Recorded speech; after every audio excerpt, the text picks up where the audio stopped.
Some betrayals don't feel like knives. They feel like silence, then laughter, then erasure. I didn't ask for a party. I never do. Still, I thought maybe, just maybe, Tyler would remember. A card. A slice of that lemon cake his mother used to bake. Hell, even just saying happy birthday would have been enough. Instead, I walked into my own home and heard music blaring. Strangers everywhere. Loud, overdressed, the smell of champagne and cologne smothering the room. A giant sign hung above the fireplace. Congrats on the promotion, Tyler. I stood there holding my coat in my hand, watching him pose for pictures. Megan, his wife, came over and kissed my cheek like it was a habit she couldn't shake. We figured we'd celebrate something that actually matters, you know. I didn't respond, just smiled. My chest felt tight like a door closing slowly. At one point, someone brought out a small cake, one candle flickering. I thought maybe this was it, my moment. Tyler leaned in, laughed, and blew it out before I reached the table. Not your birthday anymore, Dad, he chuckled. It's about the future now. Everyone laughed. I didn't. I walked out onto the porch. The air was colder than I expected for April. I gripped the wooden railing and stared at the stars, wondering when exactly I became a ghost in my own house. Later, I walked upstairs, past the bedroom Megan had repainted without asking, past the photos she'd replaced with her decor. I opened the safe under the bed. My hands didn't shake. Inside, a manila envelope. The trust. Still unsigned, still mine. Years ago, Tyler had asked me to transfer the trust early. It's just paperwork, Dad, he'd said. Streamlines the estate. My wife, God rest her, thought it was a good idea, said it would show we trusted him. But after my stroke, I held off. I didn't feel right giving away something I built, something I bled for. I hadn't told them that. I hadn't told anyone. Until that moment, I wasn't even sure why I'd kept it. Now I knew.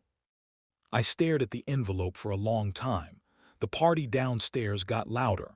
The laughter, the music, the future. He thought I was too old to matter. Too tired to fight. But I remembered a saying from the service. The quiet ones carry the heaviest packs. I closed the safe, walked back to my chair and sat in the dark, listening to the party fade into silence. If anyone's listening, don't make the mistake I did. Don't wait for your name to vanish before you decide to protect it. That night, something in me hardened. And something else, the part of me that begged for his approval, finally died. The candle burned out, but I hadn't made my wish yet.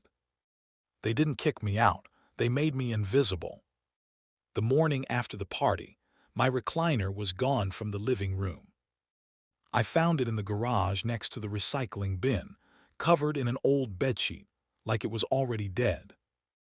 Megan was in the living room with paint samples, holding them up to the wall like she owned the place. Tyler stood beside her, sipping coffee from a mug I'd used every morning since my wife passed.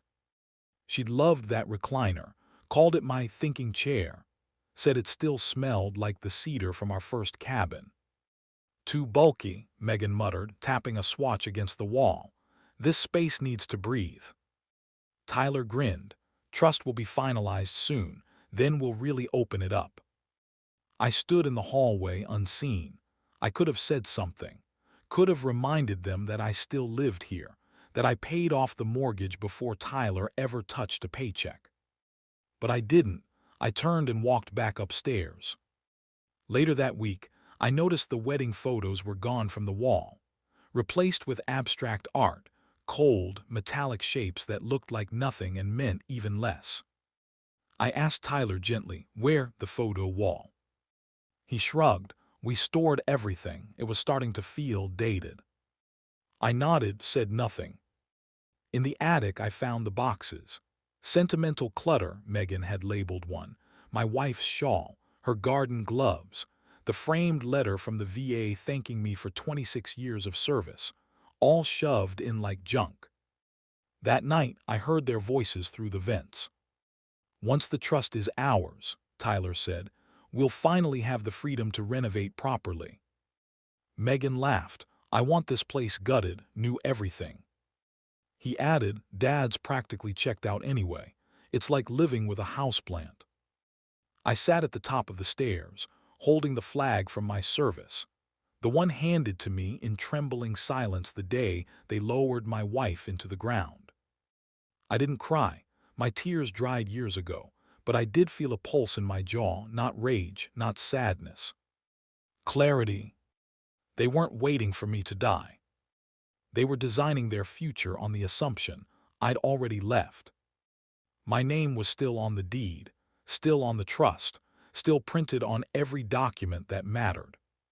But to them I was just an obstacle, a placeholder, something to be managed, boxed, painted over.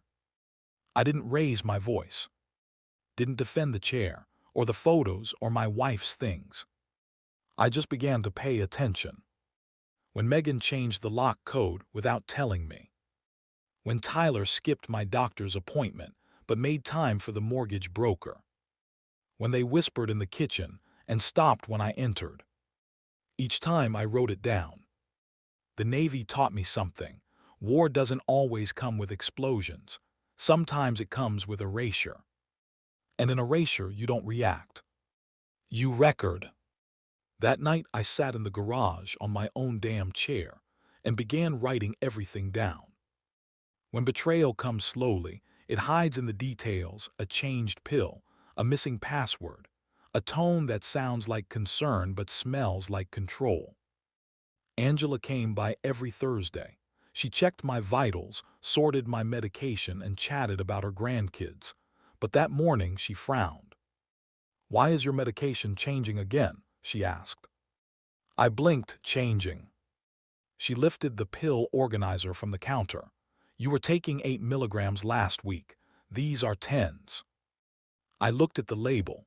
Tyler's handwriting was on the pharmacy pickup note. He said he'd handle the refills, I said quietly. Angela gave me that look, the kind nurses use when they know something's wrong but don't want to scare you. Mind if I look through the bottles? Go ahead. She examined each one, then exhaled through her nose. Different pharmacy, different prescriber. That didn't make sense. My doctor hadn't changed. My prescriptions came from the VA for 30 years. When she left, I sat there with the bottles lined up like evidence. That afternoon, I tried to check my online bank account just to distract myself. The password didn't work. I tried again, locked out. When Tyler came home, I asked, "Did you change the login?" He didn't look up from his phone. Yeah, I streamlined everything to avoid confusion. Confusion. He smiled. You've been forgetting things, Dad. Remember the gas bill last month? You mailed it twice. That was one time. He shrugged. I'm just trying to help. I wanted to argue, to tell him he didn't have permission. But his tone was soft, practiced, the kind that turns anger into guilt. After he left for work the next morning, I called Angela. Can you come by today? I asked. She didn't hesitate. I'll be there in an hour. We sat at the kitchen table with a stack of mail between us, bills, insurance forms, bank statements. I handed her the envelopes one by one while she took notes on a pad. Halfway through, she froze. You're checking accounts under a new management name, she said. Tyler's added himself as co-signer. I stared at the paper. My name was still there, smaller now, below his. She flipped another envelope. And this, your pharmacy refill request. It's coming from a non-VA provider. Same mailing address as your son's business. I felt my throat tighten. He's moving things around. He's consolidating, she said carefully. That's the word they like to use. I nodded slowly. Consolidating me. Angela reached across the table. You're not losing it, Walt. He's building a narrative, one where you look forgetful, confused, incapable. I took a deep breath. So what do I do? She looked me in the eye. You start keeping your own records, quietly, Every change, every paper, every refill. I nodded. My mind was already turning, not fast but steady, the way it did in combat. You don't panic when you're surrounded, you take inventory. I opened the drawer, pulled out a notebook, and wrote the first line. April 18th, Tyler changed pharmacy without consent. Bank account access revoked.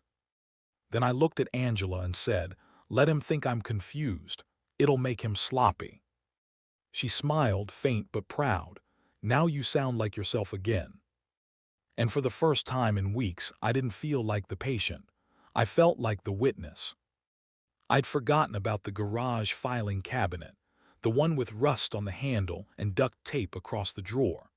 Angela found it while helping me move the storage bins. "There's something wedged in the back," she said, pulling out a thin navy folder. Inside, 2 trust drafts, one marked initial 2015, the other dated 2018, updated after my stroke. The first named Tyler sole beneficiary. The second gave me full control unless I was declared medically incapacitated by 2 independent physicians, not family. Angela flipped the pages slowly. "You didn't sign either." I shook my head. "My wife passed before we finalized it. Megan assumed we had. Tyler never asked." "Do you want to sign it now?" she asked softly. I stared at the clause, irrevocable once executed. Below it, my own handwriting from years ago, notes scribbled during my better days. Dated, clear, witnessed by my VA doctor, Dr. Kwon. "He said I was still mentally competent," I whispered. Angela glanced at me. "He'd still back that statement, want me to call him?" "Not yet."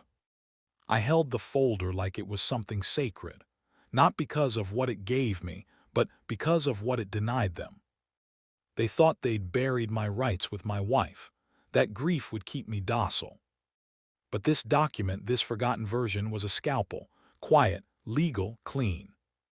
Angela placed her hand on mine. "You have time, but you don't have to wait." I thought about all the decisions they'd made without me, the redecorated walls, the changing medications, the way Megan introduced herself as the homeowner at the last neighborhood brunch. It wasn't just arrogance. It was strategy. I nodded slowly. "I think it's time." Angela smiled. "Good, who do you want to call first? A lawyer?" I paused. "No, not yet. I want someone who doesn't ask for retainer fees up front." I pulled out an old Rolodex I kept in the hallway drawer, full of handwritten numbers from a different life. My finger stopped at one. "Cal Mason, estate law, we served together." "You sure he's still practicing?" Angela asked. "He said he owed me one." I picked up the phone. It rang 3 times. A voice answered, "Mason Legal Group." "Tell Cal it's Walt," I said, "from Subbock Bay, 1969. A pause, then, "Hold, sir." A new voice, older, grittier. "Walt, you're not dead." "Not yet, but my son's trying." A low chuckle. "That sounds like a problem I can solve." We set the meeting for Friday. Angela penciled it into her notebook. As she packed up her things, she glanced at the fireplace, at the photo of my wife still standing there, untouched. "She'd be proud you're doing this," Angela said. I stared at the flame flickering low beneath the mantel. "She told me once," I said, "that Tyler was the kind of man who would only see lines on paper, not the heart that signed them." Angela didn't respond. She didn't have to. Because Friday wasn't just a meeting. It was the beginning of a signature that would end their scheme. There's a moment when a lie stops being subtle, when it stops pretending to be love. It was a quiet Tuesday morning. Megan made pancakes, humming like we were a family. She placed a small white envelope beside my plate. "Belated birthday gift," she said. I didn't touch it, just nodded. She hovered, watching. "Go on, open it." I picked it up, peeled the flap open slowly, already knowing. Inside wasn't a card. Not really. It was a typed letter on thick paper, legal formatting, bullet points, and buzzwords like clarity, security, streamlined inheritance. It was a trust finalization proposal. Cold, surgical, dressed up as love. Thoughtful, I said flatly. Megan smiled. We just want to make sure everything's in place, for the future. Whose future? I folded it once, slipped it back in the envelope, didn't say another word. Later that afternoon, when they left for their errand run, I went upstairs. The key was still behind the bookshelf, taped to the underside of a shelf where my wife had left it. My hand trembled slightly, not from weakness but from clarity. The lock clicked open. Inside the drawer was a sealed craft envelope, heavier than it looked. I took it out, unsealed it, read through the first page again slowly. My revised trust. Signed, witnessed, executed 2 days earlier. My name was still at the top, full authority until death or diagnosis by 2 licensed physicians. No family overrides, no emergency clauses. And beneath that, successor trustee, Angela Morno. Primary beneficiary, Angela Morno. Not because she asked, because she earned it. When my medication changed without my consent, she noticed. When my bank access disappeared, she came over. When I felt like a ghost in my own home, she called me sir, not out of pity but respect. I hadn't told her yet, but I would. Soon. I placed the trust back in the drawer and locked it again. Downstairs, I stared at the card Megan gave me. Read it one more time. Dear Walter, it began, we know these decisions can be confusing at your age. I didn't finish. I fed the envelope into the shredder slowly, savoring the sound. Strips of manipulation curled like dead leaves into the bin. That night, over dinner, Megan poured wine like nothing had happened. Tyler talked about a new investment property. He and Megan were lining up. I asked a single question. Do I need to sign anything soon? Megan perked up. Actually, yes, that document I gave you. I shredded it. The table went quiet. You what? She asked. I shredded it, I repeated, stabbing a piece of broccoli with deliberate calm. Felt impersonal, and I don't like being handled. Tyler cleared his throat. Dad, we're trying to make things easier. I've already made things easier, I said. They stared at me. And for the first time, I didn't look away. After dinner, I stepped outside onto the porch, the air crisp against my skin. Angela texted, reminder appointment Friday at 2, you ready? I typed back, more than ready. Then I turned my phone face down. Because the storm wasn't coming. I called the meeting myself. That mattered. I needed to look him in the eye, not as his father, not as a frail old man, but as the one thing he hadn't expected me to still be, in control. Tyler walked in without knocking, just like always. He poured himself a glass of orange juice, didn't offer me one, then dropped into the chair across from me like he had somewhere better to be. So, he said, exhaling, you wanted to talk. I nodded, didn't speak right away. I let the silence stretch. He filled it. Look, Dad, we just want what's fair. You're not getting any younger. We're trying to secure the family legacy before things get complicated. I watched his hands. No tremble, no hesitation. This wasn't nervousness. This was strategy. He leaned in, voice dropping just slightly. If you don't finalize the trust soon, people are going to start wondering about your memory, your capacity, and that would be messy. He said it with a smile, like he was doing me a favor. I still didn't speak. You've had a good run, really. No one's discounting that, but it's our turn now. Megan and I have a plan. That word plan hit like a slow knife. He wasn't asking. He was informing me that I was being transitioned out of my own life. I took a breath, not shaky, measured. I appreciate your concern, I said. He relaxed slightly, mistaking civility for surrender. I continued, which is why I've made arrangements. His eyes narrowed. What kind of arrangements? It's done, I said. The trust is signed. There was a beat of stillness in the air. One of those perfect silences that only come after someone's carefully stacked lies start to tilt. He blinked. What?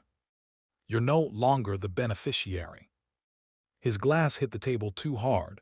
Juice sloshed. You can't do that, he said. You don't even understand the legal implications. We had a structure. I cut him off, calm, quiet. You mean you had a structure, built on the assumption I was too weak or too confused to notice? He stood, voice rising. This is insane. We've already made commitments based on that trust. You're going to ruin everything. No, Tyler, I said. I'm undoing a mistake. He pointed a finger at me, the same finger I once held when he was learning to walk. Do you have any idea what Megan's going to say? I stood up too, slower, deliberate. That's your problem now. He stared, searching for something to fire back with: logic, anger, guilt. But all his weapons were made for a man who hadn't already seen the betrayal coming. I'm not leaving, he said finally. I didn't ask you to, I said. But the house isn't yours, the future isn't yours, and neither is my silence. I walked past him. His mouth opened, but no sound followed. Just air, just defeat. And for once, I didn't look over my shoulder. Because the man I raised had finally met the man he underestimated. Angela stood in my doorway holding the tea she made every Thursday. She always added honey, said it helped with the shakes. That day, though, my hands were still. I need to talk to you, I said. She sat quiet, eyes already full of worry. I made you the beneficiary, I said plainly. Successor trustee. It's done, signed, notarized. She blinked twice, her lips parted but no words came. Why me? She finally whispered. I looked at her, really looked. Because you're the only one who treated me like a person, I said. Not a problem, not a paycheck, not a speed bump on someone else's inheritance. She covered her mouth, and for the first time since my diagnosis, I saw someone cry for the man I still was, not the one they assumed I'd become. You don't have to do this, she said. I don't want your money. I'm not giving you money, I replied. I'm giving you responsibility and a legacy worth protecting. That afternoon, we went to the attorney's office. Same chair I'd sat in weeks ago when the papers were drawn. Same notary. Same quiet atmosphere, no fanfare, no drama. The notary reviewed every page. Stamp, signature, witness. It's clean, she said. No ambiguity. It'll hold up anywhere. Angela signed the acknowledgement with shaking hands. I signed the final page. My attorney slid it into a sealed envelope and placed it in a fireproof folder. I'll keep one copy here, he said. You take the others. I nodded. I also want a digital backup, 2 flash drives, one for me, one for court if ever needed. Angela looked at me sideways. You really think it might come to that? I think people do ugly things when they think you're too weak to stop them. We left the office in silence. No music, no laughter, just the sound of paper being properly filed in a world that too often lets the elderly fade into noise. When we got home, I recorded a video. No fancy camera, just my laptop. Today is October 12th, I said into the lens. My name is Robert Allen Keats. I am of sound mind. I've been examined by a physician in the past 2 weeks. No dementia, no cognitive impairment. I've signed and executed a new trust, one that reflects my values, not someone else's ambitions. I didn't flinch. I didn't smile. I just spoke. I uploaded it to the cloud, saved a copy to the flash drives, printed the transcript and placed it with the other legal files in a manila folder marked, "Read this if anything goes wrong." Angela sat on the couch while I worked. You're really doing this, she said. I'm not doing it for revenge, I said. Then why? I looked at her.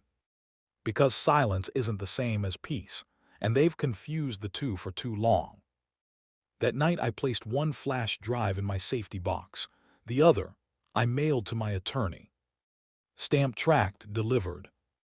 If my name was going to fade, it would only be because I chose where it lived next. The table was too perfect. Napkins folded like swans. Crystal glasses that hadn't seen sunlight in years. Megan even lit candles, real ones, not those lead things she usually buys in bulk. Tyler pulled out my chair like he was auditioning for a Son of the Year award. I didn't say much, just watched. Counted the minutes between fake smiles and loaded glances. Halfway through dessert, some overly sweet creme brulee they must have ordered from a catering app, Megan leaned in, elbows barely grazing the edge of her linen napkin. We thought this would be a good time to revisit the trust conversation, she said softly, like she was offering me soup. Tyler added, we've drafted a version that reflects your wishes. Just wanted your blessing before we finalize. I set down my spoon, looked at them both. Their faces were rehearsed, calm, earnest, like they'd practiced this in the mirror. I smiled gently. I've already handled it. Tyler blinked. Handled what? I reached into my coat and pulled out a sealed envelope, placed it carefully between the wine glasses. This is a courtesy copy of the final trust, I said, just so you're not surprised later. Megan's hand twitched. Tyler hesitated, then opened it. He read the name. Angela. His jaw tightened, lips moved but no sound came. Megan went pale, visibly pale, her fingers curled into fists under the tablecloth. I don't understand, she whispered. You do, I said. You just didn't expect it. Tyler looked up. You changed everything without even telling us. I met his eyes. You never asked, not once. You assumed and you planned. He pushed back from the table, his chair scraping. This is absurd. She's just a nurse. She's a person, I said, my voice steady. One who's earned more trust in 2 years than either of you have in a decade. Megan stood. You're throwing away your family. I stood too, slower, straighter. No, I'm protecting what little of it I still recognize. Tyler moved toward me. You're making a mistake, a big one. This won't hold up. It's notarized, witnessed, backed by legal counsel. Feel free to challenge it. I've got backups in 4 places. He stared at me like I'd grown teeth. You said this isn't my birthday anymore, I said quietly. And you were right. It's not your legacy either. I walked to the door, picked up my coat. Megan's voice shook. Why her? Because she didn't blow out my candle, I said. She lit one. Outside, the wind had picked up. Leaves rustled down the empty street as I stepped into the quiet. I didn't look back. Not at the house. Not at them. Not at the life I used to believe would protect me just because I'd built it. I walked down the sidewalk, one step at a time. No cane, no hesitation. Just the sound of my own shoes on concrete and a single envelope left behind on linen. Their legacy wasn't stolen, it was surrendered. I never expected noise from silence, but that's what happened. A week after that dinner, my phone buzzed with more calls than it had in months, not from Tyler, not from Megan, but from people who used to orbit them, neighbors, old church friends. Even Tyler's mentor from law school left a voicemail. I always respected your discipline, sir. I hope he learned something from this. Megan's sister unfollowed her on every platform. It sounds childish, but Megan cared about that. Image meant everything to her. Charlene called 2 days later, not frantic, just calm. This might make the local paper, she said. Do you want your name redacted? I chuckled. No need, I didn't do anything wrong. She hesitated, then said, some are calling it a moral correction. Angela came over the next evening, shaken. She received 3 anonymous emails, 2 accused her of manipulation. The third simply read, "Thank you for standing by him. You reminded me what dignity looks like." She wiped her eyes before showing me. I made us tea, sat on the porch while the sun set behind the trees. A rare orange glow soaked through the glass as if the house itself wanted to breathe again. "I didn't mean for any of this to go public," I said. Angela nodded, but it needed to. The VA Center sent a handwritten letter, not typed, not templated, real ink. "Thank you for your service and for showing what strength looks like beyond uniform," it read. My hands didn't shake as I folded it. Even the priest who'd officiated my wife's funeral called. He left a voicemail. "Your son has been asked to step down from church leadership meetings. Too many questions, too much tension. I hope you understand." The message ended with silence, then softly, "And happy birthday, sir." I replayed that one twice. Tyler finally reached out on my birthday. Voicemail. "You humiliated me," he said. "You've ruined my name, my career. You've embarrassed this family." I didn't respond, because none of it was about humiliation. It wasn't revenge, not really. It was about truth. They wrote the script, I just turned on the light. He buried his own legacy the moment he started treating me like an obstacle instead of a father. I just refused to hand him a shovel. Angela asked if I was okay. I looked at her, tired maybe, but not broken. "I was trained to carry weight," I said, "but I was never told I had to carry rot." The wind picked up again. The trees outside swayed gently, like nodding in agreement. I sat back. I'd expected paperwork. What I didn't expect was validation. And not from the courts. From the quiet, the echo. The kind that only follows when a lie finally breaks. The truth is, I expected to spend this one alone. No parade, no voicemail from Tyler, no email from Megan, not even a card. But I didn't feel hollow, just quiet, settled, like a lake that had finally stopped being stirred. Angela knocked once, then pushed the door open with her elbow. She was balancing a tray, cupcakes, paper plates, a candle stuck in the middle like it had nowhere else to be. "Sorry it's not fancy," she said, setting it down gently. "We ran out of frosting halfway through." One by one, the other nurses followed.